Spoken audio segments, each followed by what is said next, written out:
इस चित्र को देखिए, क्या आप लोग इसको पहचानते हैं? किसका चित्र है ये? किसान का चित्र है।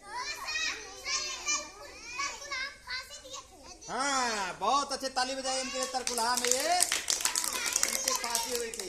ये चित्र है स्वतंत्रता संग्राम सेनानी शहीद बंधु सिंह जी का। किसका चित्र है? किसका चित्र है ये? हाँ, स्वतंत्रता संग्राम सेनानी शहीद बंधु सिंह जी का। बंधु सिंह गोरखपुर से 25 किलोमीटर दूर क्रांत की धरती चौरी चौरा के डुमरी नामक गांव में पैदा हुए थे। इनका जन्म 1 मई सन 1833 को डुमरी गांव के तत्कालीन उस समय के जमींदार शिव प्रसाद सिंह के यहाँ हुआ था। किसके यहाँ हुआ था? शिव प्रसाद सिंह जी के यहाँ हुआ था।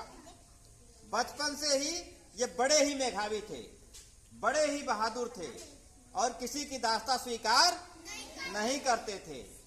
ठीक है, इसी कारण से इन्होंने अंग्रेजों की भी दास्ता को स्वीकार नहीं किया और अंग्रेजों के विरुद्ध क्रांति के मैदान में उतर गए।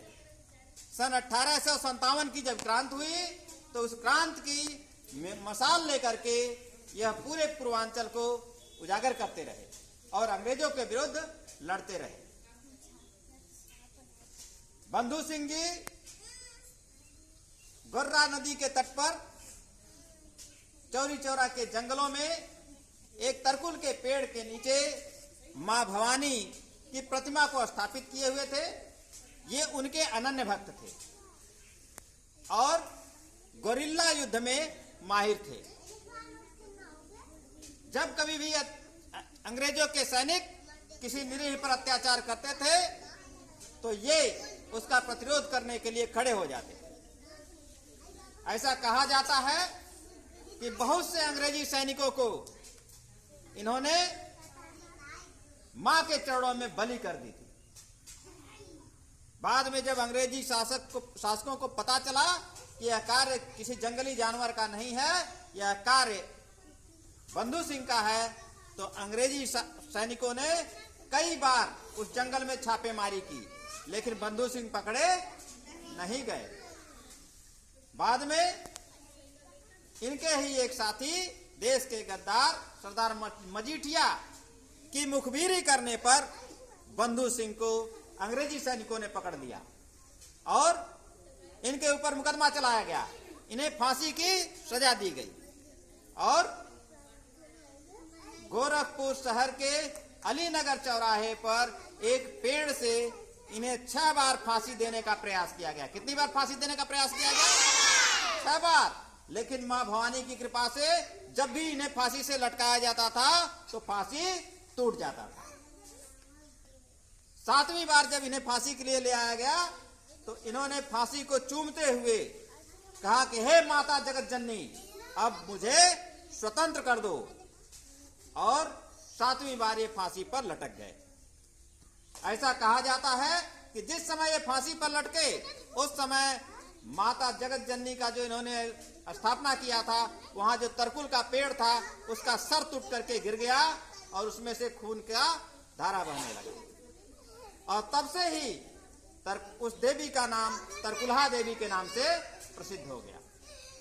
तो इस प्रकार देश की स्वतंत्रता के लिए युद्ध लड़ने वाले वीर स्वतंत्रता संग्राम सेनानी को हम सत नमन करते हैं। इन्होंने देश की स्वतंत्रता, देश की संस्कृति और सभ्यता को बचाने के लिए निरंतर युद्ध लड़ा और अंत में वीर गति को प्राप्त हुए। ऐसे स्वतंत्रता संग्राम सेनानी को हम सत नमन करते हैं। अब ये बताइए आप लोग कि बंधु सिंह ने किस देवी की स्थापना की थी? तरकुलहा देवी की। बहुत अच्छे। ये कहाँ के रहने वाले थे? चौरी चौरा के किस गांव के? डुमरी गांव के। बहुत अच्छे। इनके पिताजी का क्या नाम था? बंधु सिंह तो इनका नाम था। इनके पिताजी का क्या नाम था? बहुत शिव प्रसाद सिंह। क्या नाम था? शिव प्रसाद सिंह। तो इस प्रकार से जैसे इन्होंने अपने देश के लिए लड़ाई लड़ी, वैसे हम सबको भी अपने देश के लिए सदैव ही तत्पर रहना चाहिए। तो एक बार मेरे साथ बोलेंगे, बंधु सिंह की जय, बंधु सिंह की जय।